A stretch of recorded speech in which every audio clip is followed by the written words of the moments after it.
Okay, last part of chapter 15, we are finally going to translate. We are finally going to take our mRNA and make some proteins. Yay! Okay, we are going to learn the different steps in protein synthesis or translation. We are going to discuss the roles of ribosomes. We are going to define Svedberg units, which is really fun, and how we measure ribosomes. Okay, the synthesis of protein. It consumes a ton of energy, more than any other metabolic process in your cell. So making proteins takes a lot of energy. The process of translation or protein synthesis involves the decoding of the mRNA. Okay, so we have the mRNA, we have processed it, and we're moving it out into the cytoplasm where it's going to meet a ribosome, and it's going to meet some tRNA, and it's going to eventually make proteins. That is the goal of this chapter. Okay, so they are covalently strung together by interlinking peptide bonds. So here's the peptide bond, and we are going to covalently bond them together. The polypeptides are formed when the amino acid of one group and the amino acid of another form a carboxyl group. So basically one peptide bond and a carboxyl group of another amino acid is what's going to happen. This reaction is catalyzed by the ribosome. That's going to be the big sandwich thing that's going to come. Okay, so catalyzed. It's going to kind of put them together and increase their activation energy. Right, decrease their activation energy and increase the chances that they're going to create a reaction. So again, a peptide bond links with the carboxyl end of one amino acid. Okay? All right, let's look at this ribosome. Okay, let's really look. Don't get overwhelmed by this picture. There's a lot going on. So settle down. Here's our mRNA. Let's orient ourselves a little bit with this bottom picture. Okay, here's our mRNA.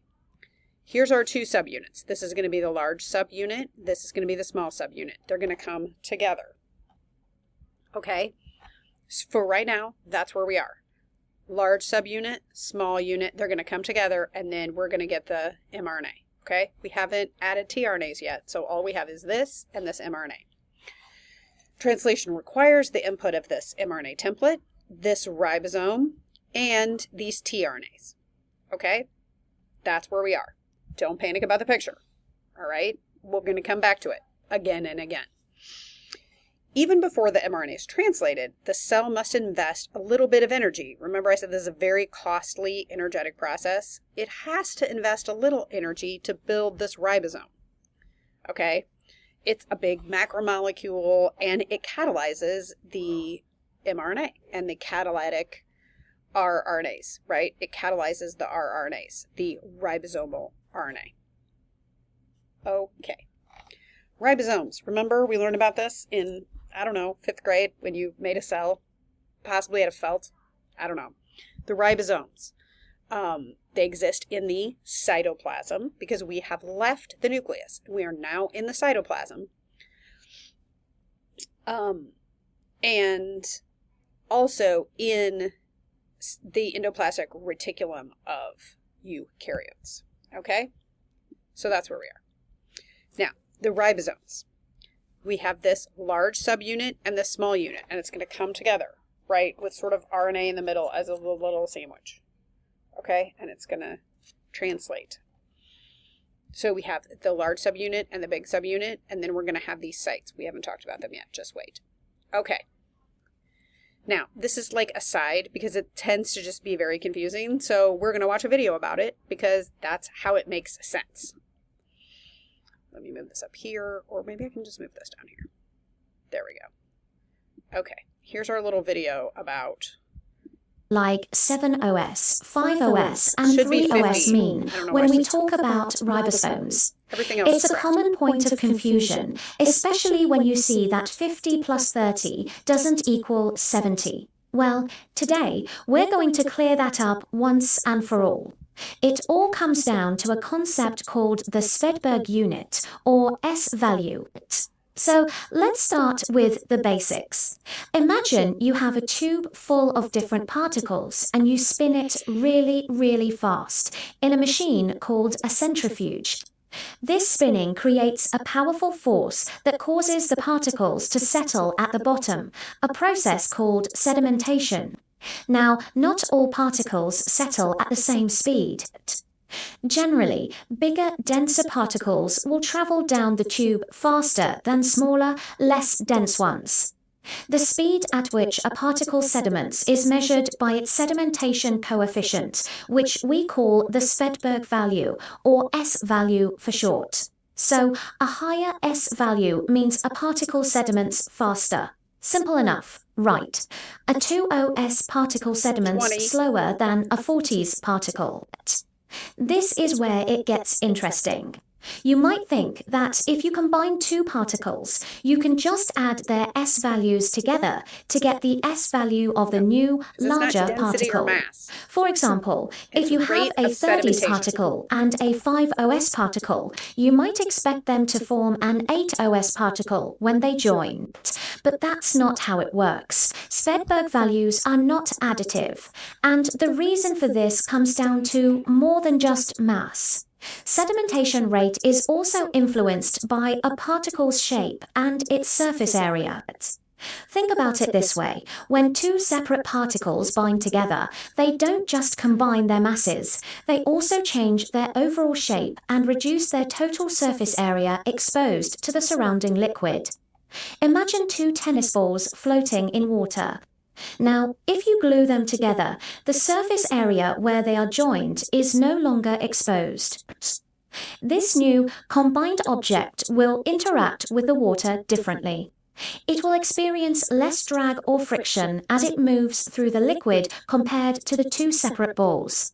Because there's less drag, the combined particle can move more efficiently or faster than you might expect just based on its combined mass. This reduction in surface area and change in shape is the key reason why you can't just add S values. Okay, so you can't just add them together. They are not additive. Okay, that's just an aside there, because it is very confusing. Well, if I have a 30 and a 50, how do I get 70? Because they're not additive. It's a measure of their sedimentation rate when you put them in a centrifuge.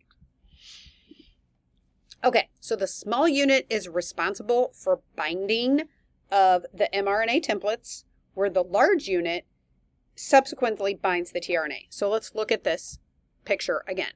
Here is our small unit, the bottom, and that is primarily in charge of keeping the mRNA where it needs to go.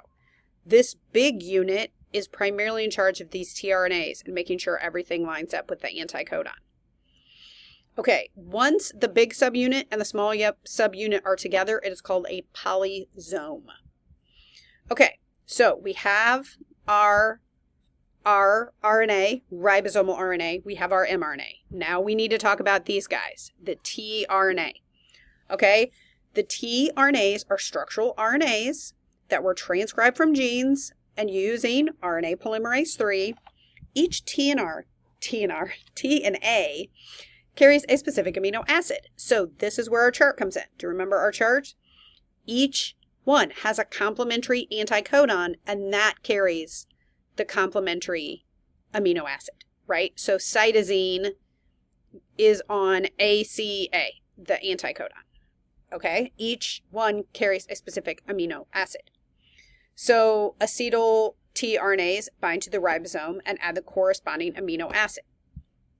So it's going to come in, here's the entrance, right? It's going to come in, it's going to push the amino acid together, and it will actually translate it onto the next one. So, do you remember this chart? Yes, of course. Here we go. Of the 64 possible mRNA codons or triplet combinations of A, U, G, and C, 3 specify termination, right? So here's our UAA, UAG, and UGA. Those are just stop codons. We don't have to worry about that. And one of them codes for AUG, which is methionine, which is our start codon. Okay? Everything else is going to have an anticodon on the tRNA, and it'll have the corresponding amino acid. Okay? Each tRNA anticodon base pairs with one of the mRNA codons, right? Once we do AUG, right, the anticodon on the tRNA is going to be UAC. Okay? Pause it. Think about that for a minute. So AUG codes for methionine. The anticodon that will have this methionine on it right up here, right? If it's UAG, the anticodon will be UAC and it will have a methionine attached to it. Our next one, UUC. Let's find it down here. UUC should have a phenylalanine on it. Oh my gosh, it does, right? The anticodon is AAG. Okay? So here's our picture again. Consider the tRNAs need to interact with a bunch that's going on here. Okay? It's going to come into this initial site. So let's start with our AUG, right? Or whatever we have here. It's going to go into the initial site. It pops in, right? Here's the one. So we've got GGG, anticodon CCC, codes for, if we go up here, GGG, codes for, where is it? Glycine. Okay? Here's a glycine. So here comes our tRNA, anticodon meets up. When it does that, it'll shift over here, and here's our growing polypeptide. Okay, when it does that, it binds to so glycine will be our next amino acid that goes here in this polypeptide. Okay, so they must recognize the correct sequence, they must be recognized by the ribosome, and they must bind to the correct codon sequence. Though the process of the tRNA charging, so each tRNA molecule is linked to its correct amino acid by one of the groups of enzymes, that is called amino acyl tRNA synthase, right? Synthase means it's an enzyme, correct? So this will have to charge, right? This sequence has to be put onto here. Okay, it catalyzes that covalent bond. Okay, each tRNA is named for its amino acid. Okay, so each tRNA is named for its amino acid. So let's look over here at our little picture. The amino acid cytosine binds to the cytosine tRNA. It's almost like I named these things. Right, here's your cytosine tRNA, and it binds to cytosine. Okay, and this is the amino acyl tRNA synthase. Okay, synthase means it's an enzyme, and it catalyzes this reaction by just bringing them together. Okay, lowering the activation energy. That's what an enzyme does. So, amino acyl tRNA synthase catalyzes this reaction by bringing the proper tRNA cytosine to the cytosine amino acid. Bonds there, okay? And that process, by the way, uses some ATP because it's kind of expensive. Okay, now moving on. As with mRNA synthesis, protein synthesis is also divided into initiation, elongation, and termination. Okay, these processes are similar in both prokaryotes and eukaryotes. So we're going to start with E. coli. It has a Shine-Delgarno sequence. Eukaryotes don't have a Shine-Delgarno sequence. They have something else. Just wait for it. So in E. coli, the first AUG codon, called the Shine-Delgarno sequence, interacts with an RNA molecule that will compose the ribosome. Okay, here's a little bit different. It's the same one. Here's our small unit. Here's our large subunit. Here's our mRNA. Same thing, just a little bit different color. GTP, very similar to ATP, acts as sort of the energy currency, just like ATP. So you're going to use a GTP instead of an ATP to move some of these things around. Just so you know, it's not ATP, it's GTP. But it's the same thing. It's energy currency, if you will. The initiator tRNA, aka the start codon, better known as AUG. Okay? This tRNA carries the amino acid methionine. It's the only one. Methionine is the start codon. It doesn't code for anything else. So it gets to methionine, which is formulated after its attachment. Okay? There's only one start codon. It's AUG, and it codes for methionine. This formulation creates a faux peptide bond between the carboxylic acid and the amino acid of the methionine. Okay, so here it is. We have our AUG codon, and the anticodon is going to be UAC, right? It's a tRNA with the first amino acid, and that amino acid is methionine, right? Here's our large subunit. Here's our small subunit, okay? Everything's getting ready. It's going to come together. Do you see how all of this is going to come together in initiation? Okay, then we're going to move along. We're going to add amino acids. Then we're going to get a stop codon. UAG is a stop codon, and that's going to create a releasing factor. Okay, very similar to transcription, initiation, elongation, termination. When an AUG is encountered during translation elongation, a non-formulated methionine is inserted by just a regular tRNA that codes for methionine, not a start codon. After the formation of the initiation complex, the 30S ribosomal subunit is joined by the 50S subunit to form the translation complex. In eukaryotes, it's a similar initiation. It forms between a 40S subunit and a 60S subunit, and you have some transcription factors and some elongation factors in there. Instead of depositing the Shine-Delgarno sequence, the eukaryote initiation complex recognizes the 7-methyl-guanosine cap. Remember we put a cap on that thing? Do you remember the cap? The cap not only protects the mRNA, but it also is like, hey, this is the beginning. So instead of a Shine-Delgarno sequence, we have a cap, right? We have a methyl-guanosine cap, and it recognizes that cap. Once at the cap, the initiation complex tracks along the mRNA in the 5' to 3' direction, searching for, what do you think it's searching for? A start codon. So it just moves along from the cap, boop, boop, boop, boop, boop, until it finds a start codon, okay? And then there's the start codon. Okay, according to Kozak's rule, the nucleotides around the AUG, the start codon is AUG, so these are the codons around the AUG, sort of appear the same all the time, especially in vertebrates, okay? So Kozak's rule states that you have this very specific sequence right here. And this will help you know, like we can make primers for that. We know that. So we just know there's a sequence. It's called Kozak's rule. Okay, translation, elongation, and termination. We have sort of talked about this, but I want to explain this A site, this P site, and this E site, okay? The A site is the aminoacyl site, and that binds, remember, that's our site that's going to bind our tRNA right here. So it's in here, it's the site that binds the incoming charged amino acid TNA, right? Boom.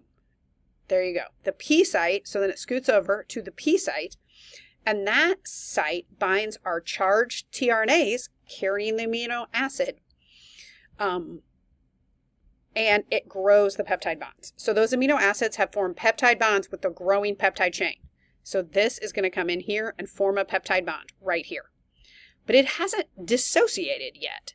This one kind of shoves this next one over and it sets in the exit, right? The E for exit site. And it releases right here in between, if you will, like this in between P and E is where it actually releases.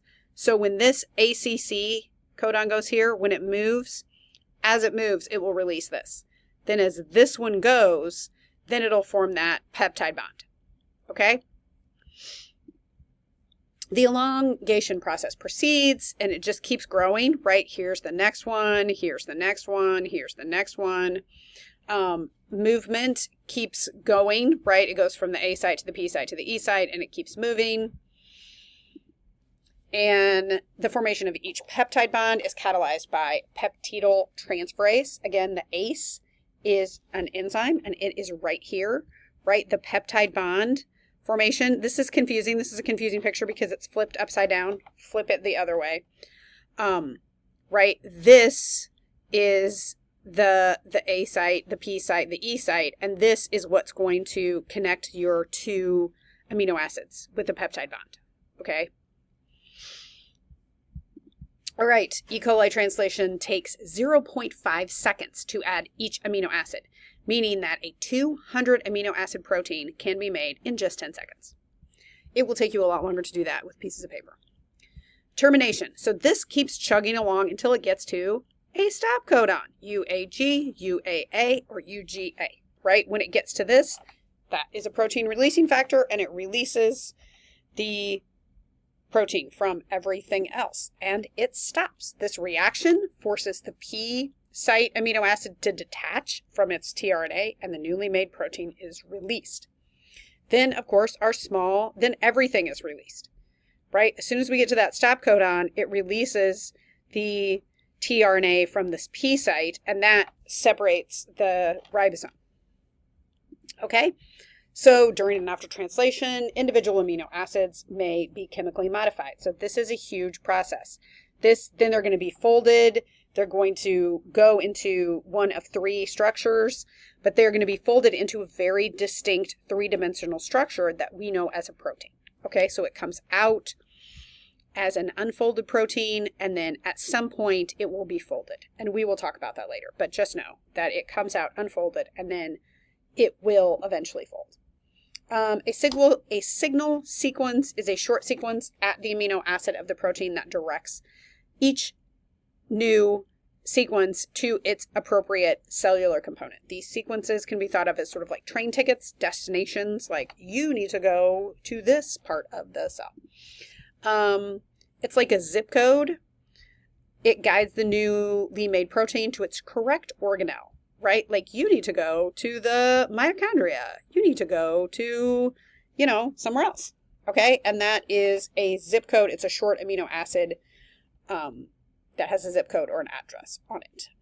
A specific signal sequence terminus will direct a protein to the mitochondria or the chloroplast. And then once the protein reaches its cellular destination, the sequence turns itself off. It usually clips off. Many proteins fold spontaneously, but mostly they have what's called protein chaperones to actually keep them. Right here is a chaperone, and it makes sure that it is folded correctly, a correctly folded protein. And you can see like if these go wrong, your protein is going to be all mutated. It's not going to be good.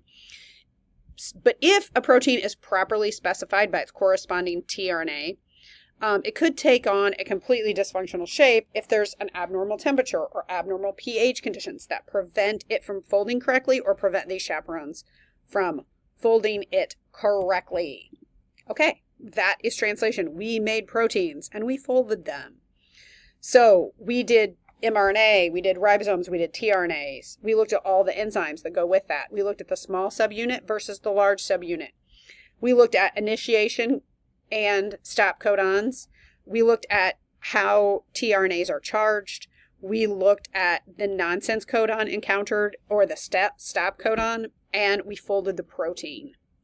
Okay, make sure you can answer these questions, and that is the end of chapter 15.